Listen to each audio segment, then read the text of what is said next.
join us today. How are you? I'm doing well, Chase. Great to be here. That's awesome. Did you have a good Memorial Day weekend? I did. We, family tradition. We go over and walk around the National Cemetery, the military cemetery here in LA, and then spend some time with family and friends. So was a good one. Thank you. God bless. And then do you have family that's been in the military? Yeah, especially my mom's side, it goes all the way back. Cousins, uncles, grandfather was kind of a war hero in World War II, took everything back except the Medal of Honor in the Pacific. Keeps going from there. My dad was a doctor in the Army, so definitely a lot of military history there. That's awesome. Thank you for your family's service. And then I'd love to start just kind of based off of that. If you could just tell kind of your origin story a little bit and where you grew up and how you grew up, and I'd love to start there. Awesome. Yeah, so born and raised in LA. And my dad's a doctor, and if I lived my life 10 times, I might have been a doctor 5 of them. My mom's side, as I said, is a lot of military, and so was able to find this program to go to college and do science, technology, and national security, and kind of do both of them, which is kind of cool. And then really wanted to follow the science and go deeper on that, and so I ended up in grad school doing grad degrees in health physics. I did a second master's in immunology and a third one in national security policy. And then serendipity struck. Somebody walked into the career center. They said, we need somebody who does biology, national security, and can write. And they're like, well, we know this guy, Andrew. And it was to run a studies program on the future of human enhancement for the Secretary of Defense. And so basically got an opportunity to go work for Secretary of Defense's sort of like private think tank on future strategy. Did that work for several years, then worked with the Air Force, Army, Secretary of Defense's office, worked with various parts of the military on everything from strategy to getting people kind of ready to deploy. Ran a big clinical trial with hundreds of Army cadets on how to use nutrition and various training methodologies and supplements to enhance performance. So spent a long time working with the military in and out of the Pentagon and other places. And then out of that, I'd be speaking at conferences and executives would come to me and be like, I get with the SEALs, but what should I be doing? So built an executive coaching business, ran training for their companies. And all of those experiences kind of led me to a few big takeaways, which were one, customization is dramatically important. Each person reacts very differently to the same intervention. There's this tremendous inter-individual variability. And when you customize to body goals and lifestyle, then you get these huge benefits. And two, that the elite kind of coaching methodology, bring in great people, have facilities, works fine for people who have a lot of money or for a smaller groups like special ops. But it's never going to get us there for hundreds of thousands of Army grunts or for the rest of the world. And so I guess that's the sort of second piece, which is, okay, how do we do this exquisitely high level customization, bring all the tools and all the knowledge to bear and scale it for everyone else? And that's what we're building at Found. That's beautiful. Real quick, before we get back to that, how was LA growing? You were growing up, what, late 90s, early 2000s? Yep. Left LA in the early 2000s. And how was growing up in Los Angeles in the 90s for you?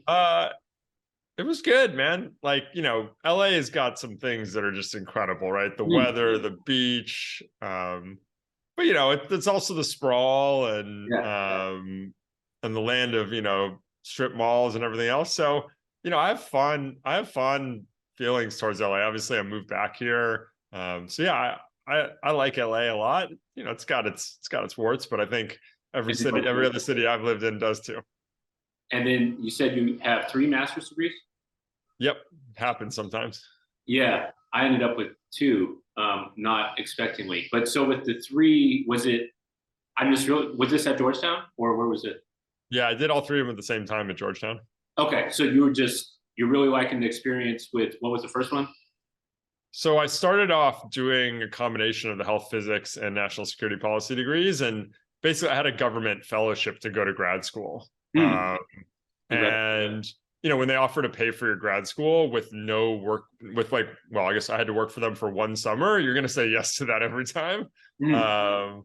And then, was really interested in the immunology part of it. And so walked into the director of that program's office in August, classes started in a couple of weeks. So I was like, I think I'd like to do your program too. And he's like, I mean, applications closed 4 months ago. I was like, how about this? I'm just going to start taking your classes. If I do well, maybe you'll let me in. He's like, can you do that? And I'm like, yeah, I'm already a student here. So it all worked out. It all worked out. What interested you specifically about the immunology? I think it was, then I had a lot of focus on sort of like the defense against sort of bioweapon stuff. And so obviously the immune system is really important, but I'm really glad I did. It's probably the piece of work that I rely on the most, because obviously the immune system is this like critically important piece of the puzzle. It affects our brain, every organ in our body. Obviously a lot of people these days dealing with inflammation, autoimmune things. So I think it really, it ended up sort of serendipitously being the most important piece of education I got relative to working on how to improve people's performance and health. And then how would you define the immune system, with you saying it's like the most important thing in the body? So, we really think of the immune system in two parts typically. Is there's the innate immune system. This is the parts of the immune system that are just sort of always on guard, reacting to patterns that are associated with bacteria and viruses that are pathogenic. And then there's the adaptive immune system, mostly like B and T cells, that are learning when they see something specific, learning to be very targeted in the way they get rid of it. But, if we look at the immune system, though, it's controlled by the nervous system, by cytokines and other chemicals that it produces and other parts of the body produce. Heck, it's regulated by the foods we eat. If you eat a lot of fried food or other things, that actually increases the activity of that innate immune system in ways that like causes it to think there's a problem and sometimes even sort of damage ourselves. So definitely like probably the system that is the most involved in every part of the body. And you said the second piece of the immune system was adaptive, and that was from cells adapting. And what did you say the first one again? So the innate immune system is also mediated by cells and also compounds produced. But yeah, so both mediated by different types of cells and at different times, and just how they interact with the body. And look, obviously, if we couldn't have any inflammation, the word inflammation, I feel like, has taken on a totally negative characteristic, because we generally use it when it's a bad thing. But if you couldn't have your immune system activate, you'd die. I mean, people without an immune system, this is like, what people pejoratively refer to as like bubble boy syndrome, is like, if you don't have an immune system, every virus and bacteria out there can rampage through your body. So, and also it's for healing. So if you smash your leg into a table and your shin and it swells up, that's there. That swelling might be annoying and the pain might be annoying, but that's there to heal the damage that you caused by absolutely smashing your leg into the coffee table. So, or you break your leg, all that swelling, that the immune system is, directly involved in healing. So we need it, but it can get activated at the wrong time. And then that can be really detrimental. Everything from, lower energy levels all the way through autoimmune diseases that can be life-threatening. That's amazing. I got two questions I want to ask. I've heard this about people in jail, but they have a potentially higher immune system because they're exposed to so many different types of bacteria and things like that. Military, I'm guessing it's the same. You're exposed with hundreds, thousands of different types of bacteria, different types of people. Do you agree with that statement in terms of that potentially can make your immune system stronger because it's exposed to more, or what are your thoughts on that? Yeah, so I mean, there's definitely, when I was talking about the adaptive immune system before, when your body gets exposed to a virus or a bacteria, a cold, you develop some antibodies and you develop these memory cells that actually remember how to produce the antibody that's very specific for, let's say, that strain of the cold virus. And those stick around for a while. So if you're exposed to a lot of pathogens, a lot of, things that can make you sick, you'll develop more of these antibodies or memory cells, and then memory T cells too, which, allow you to kill cells that are infected in your body. And so you definitely gain protection after infection. But if you get enough, if you're sick often enough, Mm. there is going to be this other effect, which is if your immune system is constantly activated, then over time it's either going to it can basically get overactivated all the time, because it's like somebody who grew up in a really tough environment. Their fight or flight system's obviously like really tuned up all the time. And if you don't tune that down, you don't get to rest and recover, that's not good for it. Similarly, for the immune system, it's not good to be hyperactivated all the time. And so there is this trade-off of definitely exposed to more things. If you bring when the Spanish came to the New World, came to South America, Central America, their immune systems had been exposed to all these different pathogens like smallpox and others from being in close proximity to like cattle and other animals that they were raising for thousands of years.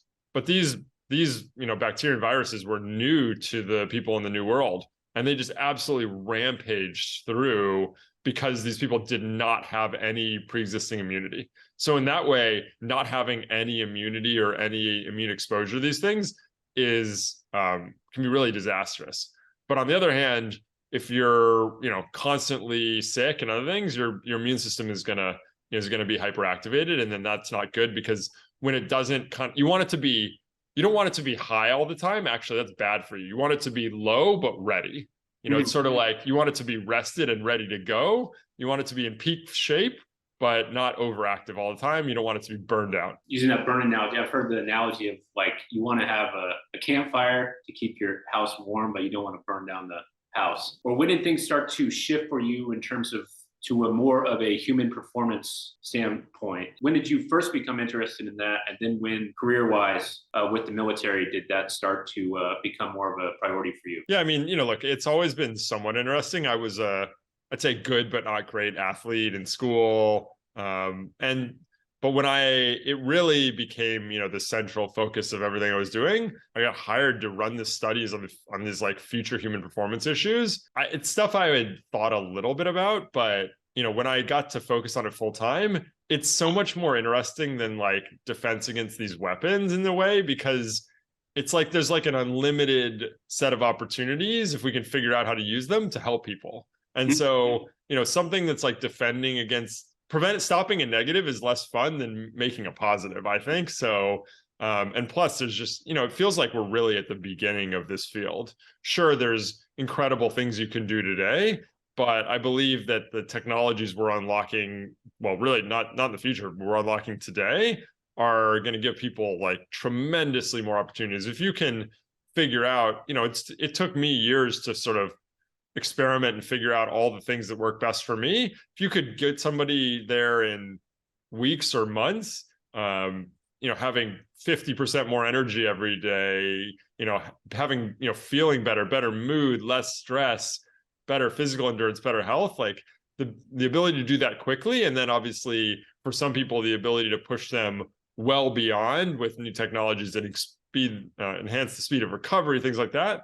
Like, I think we're really right now in this amazingly exciting time where we can do a lot more, and soon we're going to be able to do even more. Yeah, super excited. I agree 100%. Did you have any specific takeaways with the large studies that you did with the Army cadets and the military of like what worked, and how receptive were your case study subjects, the military members, to doing these protocols? Yeah, I mean, we had a lot of both unique insights and I think strong takeaways. So working with the military, both, specific units, and then in the study I ran, I'd say big takeaways are like the dramatic importance of recovery and how much you can do to enhance recovery, even in people who are in very, very intense training cycles, who aren't getting enough sleep and other things. So I think the importance of recovery has always been there for me. Could you go into that a little bit? What are some things that we can do to potentially, of course, it's all customized, personalized, but what are some potential common themes in terms that can dramatically accelerate recovery? Yeah, so I'd say there's things people are deficient in that are inhibiting them from recovering. So we have pretty good data that a lot of people in the military are deficient in omega-3 fatty acid levels. And so getting them repleted helps not only physical, but also cognitive recovery. We have, turns out when you're even a Navy SEAL, you go out on a training run, you're maybe in the middle of a desert, you're working on that kind of training or somewhere else. You have money that you can spend on, bullets and gas for the vehicles, but often you're forced to just eat what's available. And that could be like literally sometimes the best option they have is McDonald's, which I think we can all agree is probably not the best option in the world. So, was thinking about like, obviously there's the ideal what we'd want them to eat, but like, what can we do? What can we do to like give them top ups to that kind of food to, mitigate the effects? And so, some of that was like supplement stuff that we could go give alongside if they're going to eat shitty food to manage the inflammatory effect. There was, different tools and modalities. There was a big push in the military around this time to look at, everything from hyperbaric oxygen to light therapy to, if you could get Normatec boots on somebody, cold versus heat therapy. So I think there was, so a lot of things you could do. And then, you asked me a great question, which is like, a lot of time people think of, there's maybe a lot of bravado. Like, do people really want to think about their nutrition or their performance? And my answer is, if you frame it as health, they don't give a shit. Pardon my French. I don't know if I can curse on this podcast. But if you frame it as performance, then they're all over it. And the other thing is, when we work with Army cadets, this was an ROTC group. It's a little different. It's a big spread from people who are really going to go on to be elite performers and leaders to people who are, not in great shape and doing the work to get there. But when you work with already elite groups, special ops groups, they tend to be able to notice when things work really quickly. And that's very cool because it's a really amazing feedback loop to know quickly if something works, then you can know where to go from there. And you can run experiments at very high tempo and really improve people really quickly. And then they're also just in unique environments. So I was, working on thinking through these like very unique Navy SEAL dive missions where it could be like 8-10 hours underwater, which is an incredible physiological stressor. And that led to some research that the Navy had funded on the fact that decompression sickness or the bends actually isn't really probably caused directly by nitrogen bubbles, which is the story everyone gets told. And then actually it turns out that when you go from underwater high pressure to, back to above the water, which is lower pressure, you get an inflammatory response. And so years later, we were able to figure out, wait a second, that's what's going on and why you don't feel good when you fly. You go from sea level to 5,000 to 8,000 foot relative in the plane, lower pressure, and actually you're getting an inflammatory response when you fly. That's why you feel so bad. And then we're able to use that insight to develop what's now a fully productized solution. We can send 95% of people anywhere in the world with no jet lag because we figured out there's this inflammatory component that messes with your sleep and prevents you from shifting your circadian rhythm. So definitely a lot of very cool insights from being able to work with those communities. I feel very lucky. Yeah, that's awesome. And in hindsight 2020, like it makes sense that the body's going to do some kind of reaction if we're going from the ground to going that high up or going from deep sea to I mean, totally. Yeah, totally agree. It's totally unnatural. Like you'd expect the body to freak out in some way. I had just, and in fact, I'm not a super advanced scuba diver, but I'd been on some diving trips, and I had noticed that when I got out, I was tired for the day. Like my gut didn't feel good.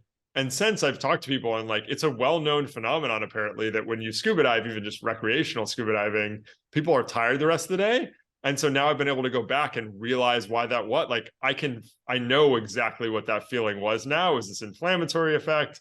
And so we have tools for scuba diving. We have, I always say like everything from scuba diving to flying and everything in between. But again, like each of these unique insights gives you leverage to help in different scenarios.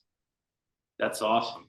And real quick on the special operator. So before my son entered middle school, my number one piece of advice to him was the number one skill he needs to have is to be able to stay cool under pressure, just because the kind of totem pole of status that happens within middle school. And then the more I kind of communicated that to him, the more I realized that it's really maybe the number one skill for everybody, whether that's family dynamic or business or special ops or military, any people making policy decisions in Washington. So that's a two-part question. I guess the first part is did you notice anything unique about high-level people in the military, both special operations and also on the policy side in terms of being able to strategically make decisions under pressure? And then two, is there anything specifically we can do in terms of tactics and tools to prep our body to have, help with the mindset, so when we're in kind of that, we're able to perform and make the right decisions? I mean, so first of all, just to say that I totally agree. And the data for the military bears that out exactly.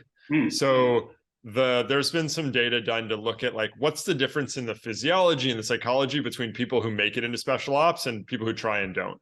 And I would say that the psychology and physiology basically say that the ability to perform cognitively under stress is the key determinant and the key difference. So for example, people under stress, people who make it in tend to have much higher ratios of DHEA, it's a precursor to testosterone, estrogen, to cortisol. So the ratio of, your body's ability to keep those sex hormones, which are probably really important for cognitive and physical performance under stress, to your stress hormone levels, that ratio is very predictive. Your levels of neuropeptide Y, another thing that helps the brain perform under stress, are predictive. And then people who make it in don't dissociate as much. So dissociation is that, moment under high stress when like feels like time slows down or speeds up, you sort of have an out of body experience, or maybe your senses like, feel things like colors feel dull or blurry. So people who make it in report much less dissociation. So all that to say, 100%, I think the data bears out exactly what you're saying, is that this is like the critical thing that enables people to perform at these very high levels. So one, I think you're right. And then two, there's a tons of things, look, there's a nature and a nurture component here. Some people are just born there. There was a tweet the other day where somebody was saying, that neuroscientists scanned Alex Honnold, the free solo, the guy who climbed ropes, and they found that his brain doesn't look like most other people's. And I guess this tweet was implying that like everyone says it's he was born that way, but in reality he developed it. Yeah. And the answer is, look, you don't get to be the best in the world without being born that way. I don't doubt that he made it, that he worked on it and he improved it. But the fact is, it's not possible to be the best in the world without some amount of being born that way. Michael Jordan was born a certain way that I could never, I'm not the tallest him, but I could never be that player. But there are absolutely things that everybody can do, even the best people in the world can do, to improve themselves. So with stress resilience, that's meditation and breath work, calms down our sympathetic nervous system, lowers our baseline stress hormone levels, so that we're, starting at a lower level, so that even when you spike up, you're not in that red zone that kind of fuzzes your brain. There's things from the diet world, whether it's, making, when you have high levels of stress, it actually kicks on your immune system. You get that inflammation. So if your inflammation levels are lower, you're going to be in a better situation. Stress hormones prevent us from recovering as quickly. So again, you want to be really recovered of low inflammation. And then there's things that actually, break that link between stress hormones and inflammation, like the flavanols in dark chocolate actually do that. What else? Like, hey, if you eat sugar before a stressful event, you could have up to double the stress hormone dump that you do if you eat fat or protein. So, one of the things we see every day is people eat sugar, they get stressed, it kicks it higher, then they crave sugar and they get in these loops. You see this with kids too. Oh yeah. And so turns out like your diet is predisposing you to have less stress hormone load or higher stress hormone load. And you can make those choices if you set yourself up to win ahead of time. That's amazing. Thank you so much for sharing that. Have you, I'm sure, but it was a few years ago, but Kelly McGonigal at Stanford, she did that study on when we encounter a stressful situation, our response to it, whether that's a challenge response or a forgot the terms to use, but this response of, I want this challenge, is the body does a complete shift compared to if it's like a stressful, how I deal with this. But the reason I bring that up is I'm wondering with your background, by me just like thinking that, like, if I'm running that track in my head of like, all right, I'm excited for this challenge, let's do this. Is that really changing my cell's response to that? So I think maybe you're referring to the growth mindset stuff, and or some of the cognitive reframing stuff is absolutely real. So if something, basically, if I don't see something as stressful, it's not stress, like it's psychosocially not stressful. So when the military, they take people out. If you're going to be a Marine or a Army infantryman, they're going to take you out. It's going to be night. It's going to be cold. They're going to shoot over your head. There's going to be barbed wire. It's going to suck. And the next time you do it, it's not going to be that new or or as special. So they call it stress inoculation. So absolutely, the second time you do it, the fifth time you do it, the time you do it in combat, it's not as stressful because novelty and uncertainty are two of the great human stressors. And so, if it's less uncertain what's going to happen because you've experienced this, and if it's less novel, then you will have less stress delivered by it. The mindset stuff can definitely help. If it's, there's a little chicken and egg thing there about, does like a growth mindset and seeing a challenge as an opportunity as opposed to challenge adversity. There's some studies that say it helps, some studies that say it doesn't help kids, but I think regardless, the more you can see things as opportunities, and actually I'll tie this into how we work with like individuals, the more you can frame things as opportunities, the better people react to it. If I tell somebody, hey, you're not doing well here, like this, the way you're eating is hurting your body. You think they're going to react better to that? Or if I'm like, hey, if you do these things, you're going to feel better. This is going to, like, all these things you want are going to happen for you. Sure, in the moment, you might be able to scare somebody to do something, but I'll tell you that doesn't last. What lasts is giving somebody the positive feedback that what they want, they're getting, and they're making progress towards it. And so I do think that's critical. We went out and, normally it's really hard to recruit people into a clinical trial. But we went into this, group of Army cadets, and we're like, hey, we're going to help you enhance your performance for free. And you're getting all these like free supplements, all these things. And they were like, we recruited hundreds of people super quickly when it's normally insanely difficult and expensive to recruit for clinical trials. So the opportunity frame matters. And some people have an easier time with it, but I do believe it can, correctly done and correctly taught, it can help everyone. That's amazing.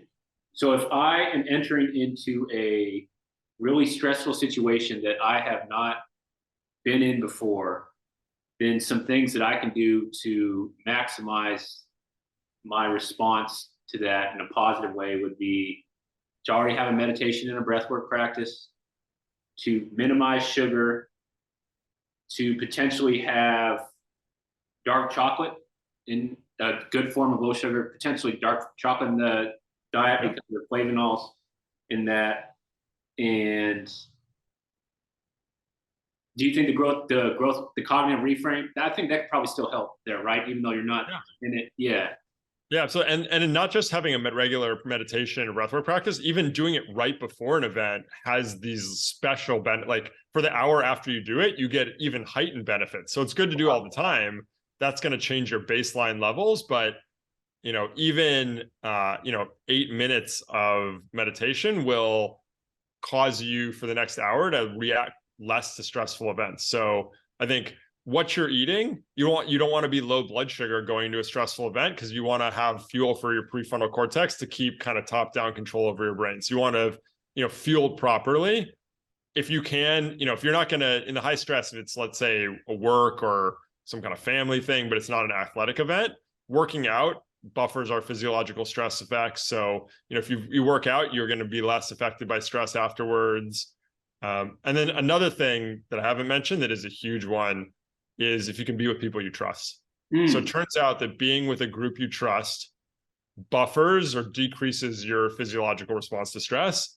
And that is one of the two things that we found. I ran a big study on what allows certain small units to perform under immense levels of stress and not break down. And trust is half of that picture. And we have studies that show you run a high stress situation by yourself, highest cortisol levels; with a stranger, lower; and with someone you trust, even lower. And so again, being with people you trust is this incredibly powerful tool. That's amazing. Yeah, we do so much for like longevity and stuff, and then like in terms of supplements and biohacks, but then you look at the data in terms of like just having strong positive networks and relationships. And then if I would love for you to answer this, no worries if not, do you have a specific meditation practice? Yeah, I'd say I bounce around between different, sort of standard, breath focused to, there's some pretty good data that kind of open monitoring meditations, which are the ones where you're, instead of focusing on when you focus on your breath, you're focusing on one stimulus and not trying to like kind of fall back into paying attention to other things. Whereas open monitoring is the type of meditation where you're trying to kind of keep open to everything and not collapse in onto one thing, not, just go focus on your thoughts or not just focus on that sound over there. Pretty good evidence that open monitoring meditation actually enhances creativity after you do it. So can use that as a tool. And then, open monitoring is, I'm just recognizing where the keeping open, trying like you're trying to hear everything and feel everything and notice everything at once without collapsing into just focusing on one thing. I love that. That makes complete sense. Sometimes you hear like choiceless awareness or things like that. And the thought is when we focus on one thing, we have good data that increases your focus, but you can imagine if your brain is trying to keep open to all different stimuli, you can imagine, like, I think it sort of makes sense that you would have a little bit of a creativity boost because you're trying to bring in new sources of information. Yeah. And then I think, I know it sounds super hippy dippy, but the loving kindness meditations also super interesting. Look, if we think of meditation, I think the analogy with working out is really strong. If I do bicep curls, my biceps over time are going to get stronger and, that muscle will get bigger or denser. When you stress your brain, let's say the attention circuit, it's going to get over and over, which meditating is basically like endurance exercise, right? You're keeping that attention going, you're bringing it back. So it's basically endurance exercise for those attention circuits. The attention circuits are going to get stronger and they're going to get denser. And that's exactly what we see on MRIs. And so if you imagine that, like, using your loving kindness circuits, those relational, those positive relational energy circuits in your brain, you can actually predispose yourself more to kindness and caring for other people. And I know that sounds hippy dippy, but like, I think everybody would be better off or like to live in a world where they have stronger positive feelings towards the people they care about. It doesn't mean you have to do it against, your enemies necessarily, but I think so. I try to bounce back and forth between different ones, not bounce around too much, but so that and some breathing exercises, I think they're all valuable to me. And so but I will say it's something I still continue to work on, as being as regular as I like. I'm not perfect, but definitely is a tool that helps me. That's extraordinary. And then what about specific breathwork practices that potentially you use and then that you maybe most recommend to some of your clientele have found? Yeah, I mean, we have different protocols we'll use depending on what your goals are, because there's ways to use breath work to amp up energy. There's ways to use it to calm down. So, but I'll do a fair amount of, sometimes the basics are great, like box breathing, which is, breathe in for, if you're doing a 4-second, a 5-second box, we breathe in for 5 seconds, hold it for 5 seconds, breathe out for 5 seconds, hold there for 5 seconds. Super simple. Can just do these rounds of box breathing and really calms down your sympathetic nervous system, that fight or flight. So, find that useful. Try to do nasal breathing stuff when I can. And so, yeah, it's, even the basics are the basics for a reason.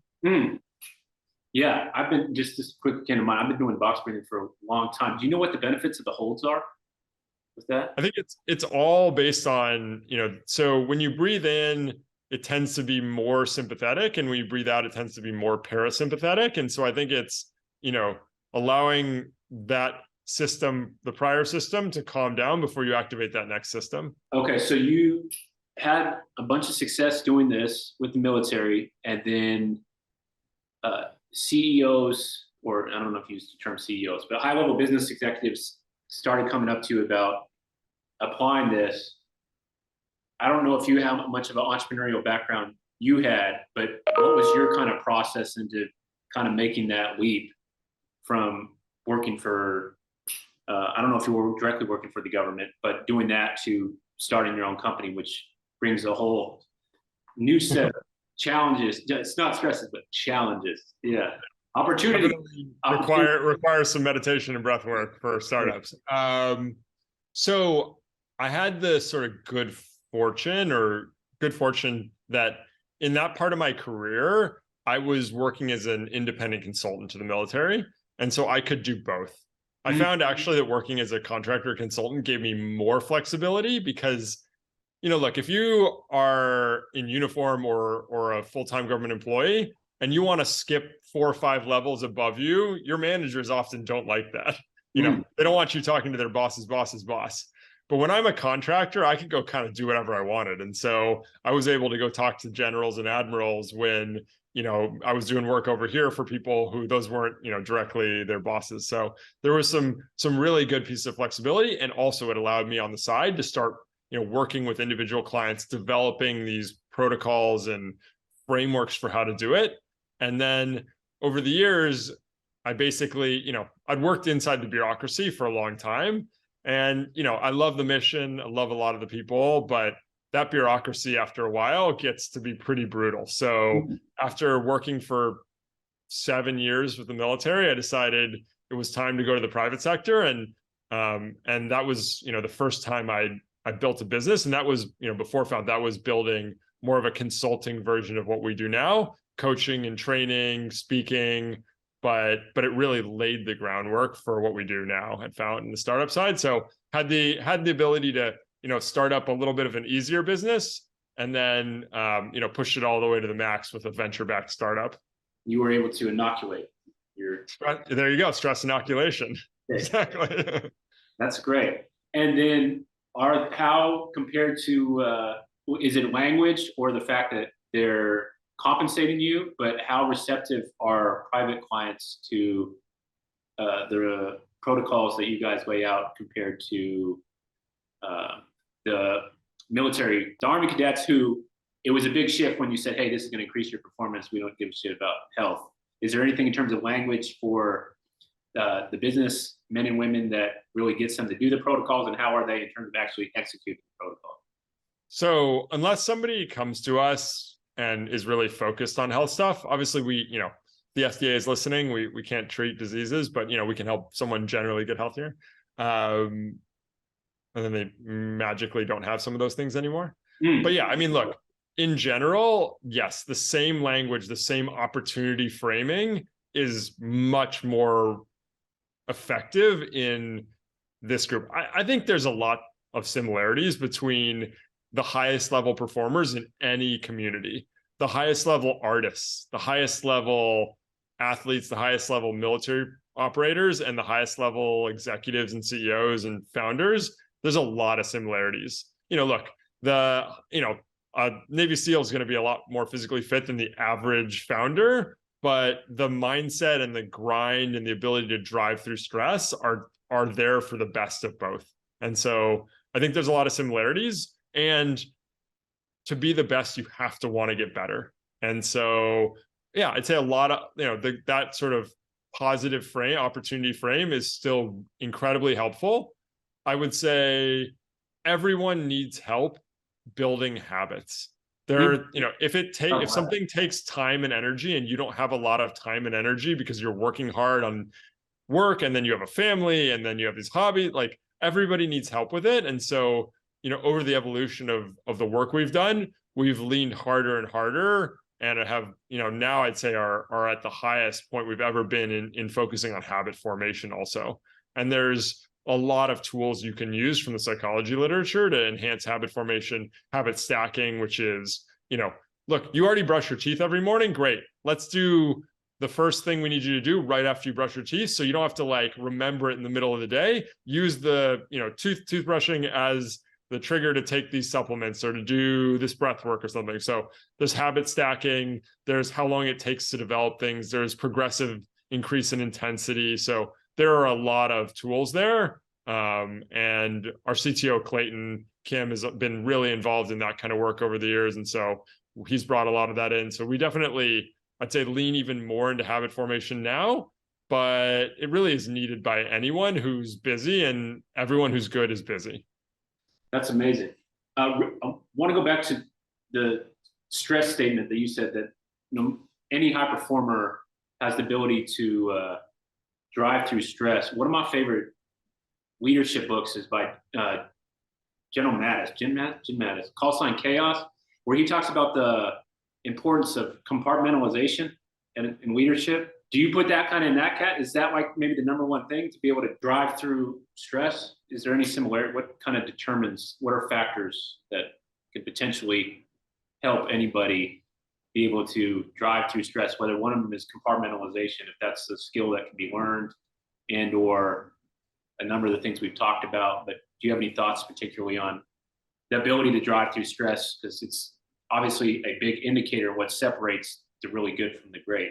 Yeah, so I think the first thing to understand, you know, if you're going to compartmentalize, hey, I have this thing I'm worried about, but I can't think about that now. I need to focus on this other task. You've got to have the top-down prefrontal activity to actually recognize that you need to not focus on this other thing, to not focus on it, and to redirect your attention to the new thing. So even the ability to compartmentalize requires this ability to maintain top-down executive function and prefrontal control. So sure, that's valuable, but it's like saying it's important to be able to carry a heavy thing to do a Spartan race or a strongman competition, but the really important thing is to be strong, to be able to carry that thing. So I think, you know, the ability to not get stuck in loops. I mean, I think you could, the other way to describe compartmentalization is the ability not to get stuck in loops. And 100% agree that's critical. And what allows you to not get stuck in loops, having this ability to maintain your top-down control, focus, prefrontal activity. That's awesome. And then so a big differentiator for you in the marketplace and Fount is your guys' customized approach that you do with your clients. What are the metrics that you guys, let's say I come in as a client, what are you going to ask of me to be able to see kind of baseline where we are, then where we're going to go in terms of experiments and supplements and protocols and habit stacks and things like that? Yeah, 100%. So definitely, like, you know, if you've been in this field long enough, I think it becomes really clear, right? That like the same thing that's going to work for one person is not going to work for another. So, and customization is important for two reasons. One, it makes it work better, but also it makes it work faster. And I was just, you know, obviously talking about the needs to do habit formation, other things. If you make things work faster, it's just easier for everyone, right? Because, you know, when you're feeling those benefits quickly, it helps you stick with it. So how do we get to that customization? Well, first, it depends on your goals, right?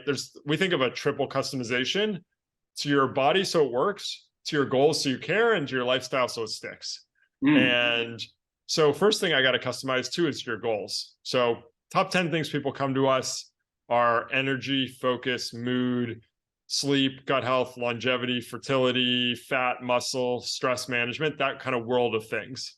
So now the outcome metrics are going to be totally dependent on what your goals are. So energy and focus are subjective, things. We're going to want you to know, okay, let's say your energy levels are low at 3 p.m. We're going to want to know, how are they at 2 p.m., 3 p.m., 4 p.m.? So we're going to, be asking you things like, hey, take an XY graph, where the y-axis is your energy level and the x-axis is wake to sleep. I want you to draw me the curve of your energy levels. And so we want to see how that curve is changing. And if we're doing the right things and it's working for you, it should change the curve. That curve should move up and your energy level should move up. And if it's not working, it stays the same, it goes down. Then we have things like sleep, where we do absolutely have objective metrics, right? We can use wearables as well as how you feel. Can I cut you off? Because I gotta personal question on this that I'd love 100%. to. Okay. So I'm always running experiments on my own body. And I ran one a few months ago where the result was I now have the bone density of a titanium robot, but my testosterone got really low. And it's been much harder for me to wake up earlier in the morning. That's when our cortisol spikes, if I understand correctly. But is that potentially because my testosterone is lower, when I'm used to waking up early, when cortisol is higher and testosterone is low anyway, is that potentially, could those things be connected? Yeah, I think so. So a couple ways that I would think about it without knowing the rest of the picture is, one, typically, and again, I don't know what the protocol was, but typically if you're working out hard enough that you're going to put yourself into like overtraining or insufficient recovery, that's what's going to drive like a lower testosterone level there. Because usually resistance training, which, you know, again, I don't know what training you were doing to increase your bone density, but usually resistance training will increase testosterone until you get to overtrained, and then it'll decrease it. So one, you could be just under recovered, and then obviously it's going to be harder to wake up when you're under recovered. And then absolutely, when your testosterone levels, if they're meaningfully low, then they can decrease energy levels, even decrease drive and mood. And waking up is energy plus drive, usually combination, lower dopamine levels. So yeah, I think that could absolutely be, that sounds like it could very much be related. So now the question is, can you maintain that bone density and get your body recovering better and have them both be high? And then you're, you know, winning both ways. That's when I go to Fountain. Figure that one out. We got you. But And I mean, I haven't heard the energy and focus thing. I mean, again, hindsight 2020, but being subjective and time of day. But man, does that make sense? Yeah, it's, you know, we have, you know, I like wearables. I like blood tests. Like, I love data. But we've got this wearable that is hardwired into our body. Like, our brain is hardwired into our body. And if we can actually learn to start paying attention, you can tell a lot of things. You can notice a lot of things when you get good interoception, good proprioception about how our body's working, when our inflammation levels are higher, when our dopamine levels are lower. So you can really start to learn what those things feel like. And yeah, if you can tune your brain to understand your body, there's this meme on Twitter, it's like a midwit meme. It's a bell curve, and the dumb guy on the left will say the same thing as the smart guy on the right, and the middle guy says something really complicated. And so there's this version of it that we joke about in the company where it's like, you know, dumb guy says, I just do what I feel like. And the middle guy's like, I track everything and I quantify and I do this. And the guy on the right's like, I just do what I feel like.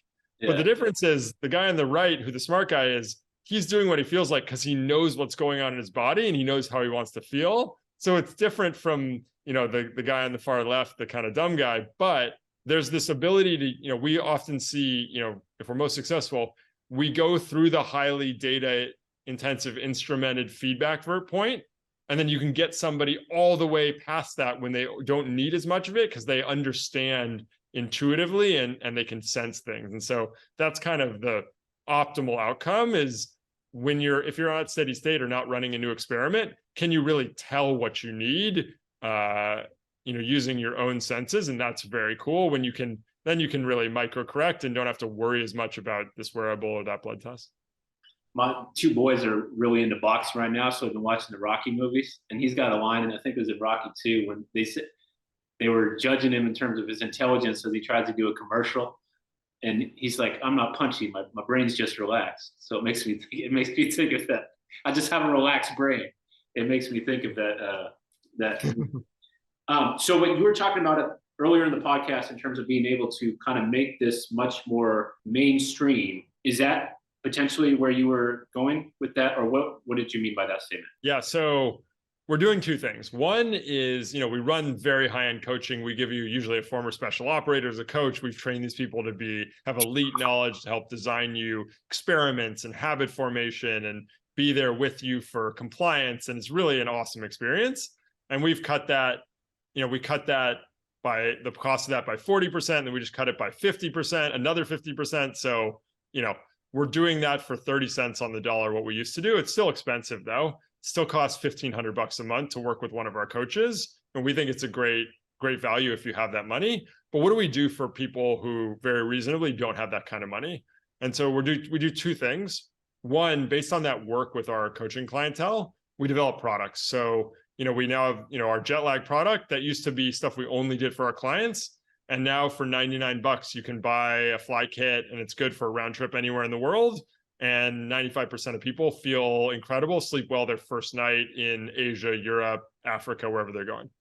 And the second thing we do is we're building a digital coaching app that will combine this N of 1 experimentation with the habit stacking piece, give you all of the expertise to help you along the way. And so we're super excited, to launch this Fount AI product probably before the end of the summer. And that'll be, I think a totally different approach to there's all these wearables on the market that are just give you your data. Well, what do you do with it? And then there's a bunch of programs out there that are like, here's what you should do. But we want to say, like, we want to fuse the best of both of those. Again, help you run these N of 1 experiments, figure out what worked for you, and make it stick for the long term. And that, we believe, is the way you deliver the highest value. And we're using the data from our coaching clients to make it get to customize for you faster, because we have all this data on hundreds of people we've worked with, that we have all the data on what they ended up working for them based on who they were and where they started. That's incredible. And then if you could explain what is in the fly kit. Yeah, so the fly kit is 5 different dietary supplements, plus a pair of blue light blocking glasses. And then the athlete pack is compression socks and these Firefly nerve stimulators that increase blood flow to your legs. And what it is if you basically, we figured out there's this inflammation from the pressure change I mentioned earlier. And so what you need to do is you want to block some of that inflammation from starting. You want to manage it back to normal, healthy levels throughout. And then you want to rapidly flip your circadian rhythm and lock it in place. And so we have this protocol. So there's an algorithm in the app using an AI system that can basically take in your flights when you normally wake and sleep at home, when you normally want to wake and sleep at your destination, what about your travel day, some questions about your body and sleep tolerance and caffeine usage. And it takes all those things into account plus your flights and does a custom program for when to wake up, eat, sleep, and use the different supplements. And you just follow the instructions in the app. It gives you a little reminder whenever you need it. It gives you a little schedule for what you're going to do. And it works insanely well. That's incredible. God bless. And they can find that on the Fount website? Yeah, Fount.bio is the website. Fount.bio/flykit. There's 2 T's for trademark purposes. FLYKITT. Yeah, that's awesome. Okay, so this is going to bring my favorite topic in our household, which is testosterone. So with the NBA Finals about to start, Miami and Denver, there's flight cross country, and then also is the elevation in Denver. Does that impact things? How much do you? I don't know if this is the right question to ask you, but does that impact things in terms of as well? Well, yeah. So obviously the flying is going to cause some physiological effects. And then you're going to have this effect of, there's less oxygen at altitude. And so, Miami's at sea level, sometimes below sea level. And at Denver, you're up at, 5,000 plus or minus. So it's definitely going to cause a little bit more of a challenge on average to a team going up to play in Denver.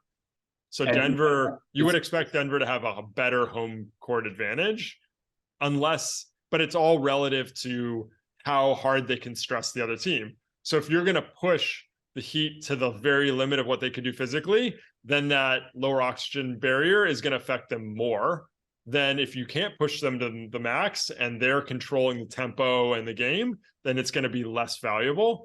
And then there's obviously this other effect of like, how long before the games does Miami get to go up there to acclimate? Because your body does acclimate. So there's a lot of different parameters there. I did some work with the Heat in the past, so I have a little bit of I have a little bit of allegiance there, and do a lot of work with Shane Battier, who's obviously a former Heat 2-time champion. So I'm definitely rooting for the Heat here, but they need to be Shane smart Battier, about the type who would be very receptive to everything. Incredible guy, super thoughtful about using data and using it to, whether it's to guard Kobe or to do more strategic things. Yeah, he's an incredible guy, incredibly thoughtful. And then in terms of how it's going to impact physiology, it would be faster to fatigue, and then potentially being able to move laterally. And I mean, there was that study by Cheryl Ma. I'm surprised there hasn't been more, or maybe I just haven't, but the Stanford sleep professor about 10 years ago on the sleep study that she did at Stanford with the basketball players that had like 9 different variables that were just dramatically lower. But in terms of like going cross country, and then let's say Denver puts stress on them, potentially from a physiological perspective, it would be faster to fatigue and vertical jump and things like that. Is that what would happen? That would, yeah, you would expect that, potentially slower recovery, because, you know, for people who are, you know, some people are more susceptible to the others. Like my brother gets a much, you know, if we're up at 10,000 feet, he's affected much more than I. mm-hmm. And frankly, it's not because I'm in better shape than him or vice versa.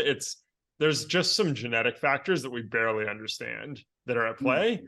But some people it affects their sleep more. Some people it's going to affect cause them fatigue more. Some people it's going to give them a little less sharpness and clarity and cognitive performance. So you got to guard against all those. You want to get there as soon as you can ahead of time to give yourself more time to acclimate. And you want, you know, I would want to think about managing the game so you're not at, you know, look, these are professional athletes. They're incredible specimens and their physiology has incredible reserves. But if you push into the margins, that's when you're going to see the biggest effect. Hmm. And then what is in terms of the app, is that like a habit creation app? So it will both design, it will help you select and design the experiments and help you lock them in as habits. So it's going to put it all together. Yeah.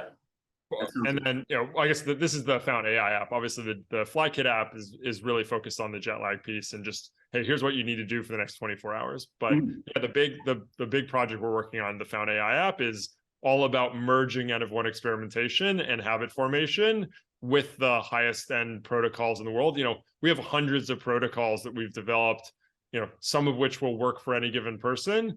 And if we can deliver you these best in the world protocols that are the right ones for you and make them stick, you can really help people. And then what are a couple examples of protocols that have worked across the board? You know, there's nothing that works for everybody. Of course. But things that tend to work for people, let's pick some different topics.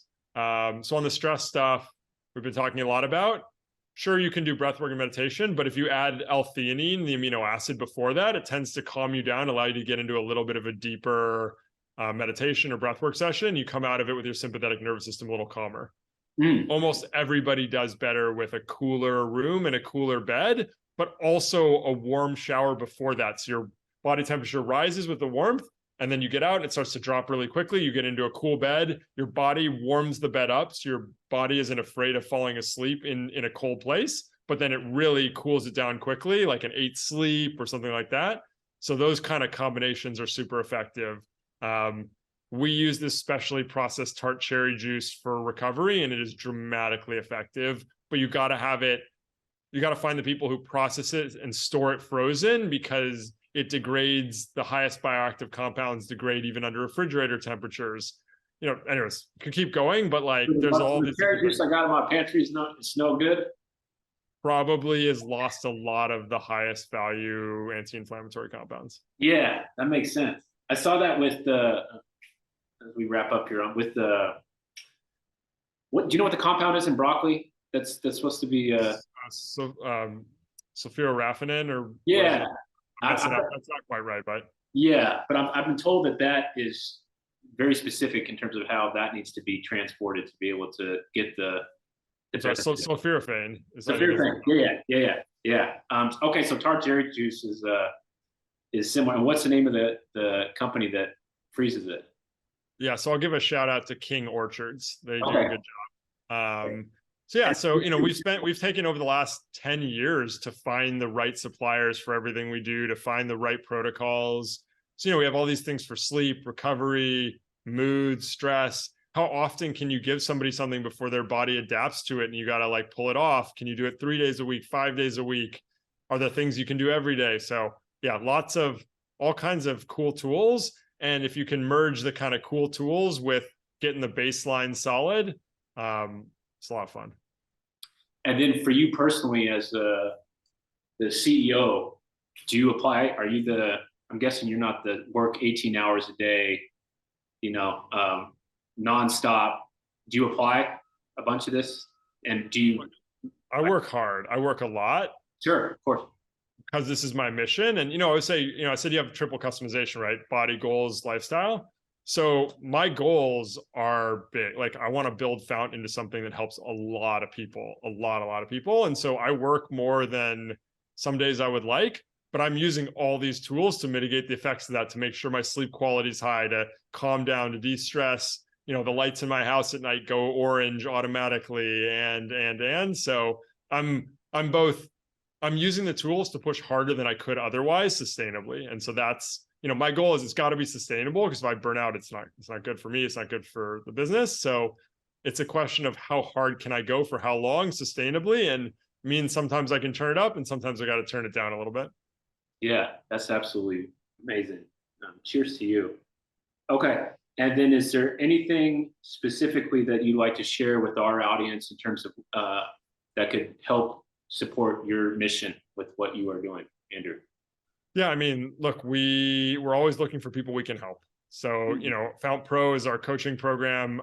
I think it's, the best in the world in the way we've developed it, where you have the experts who are there one-on-one, they're with you for the entire program, who know how to do habit formation and high-end customization, where we offer all the blood work and wearable stuff you would need. So I think, if people are interested, please reach out to us. You can get a free consult.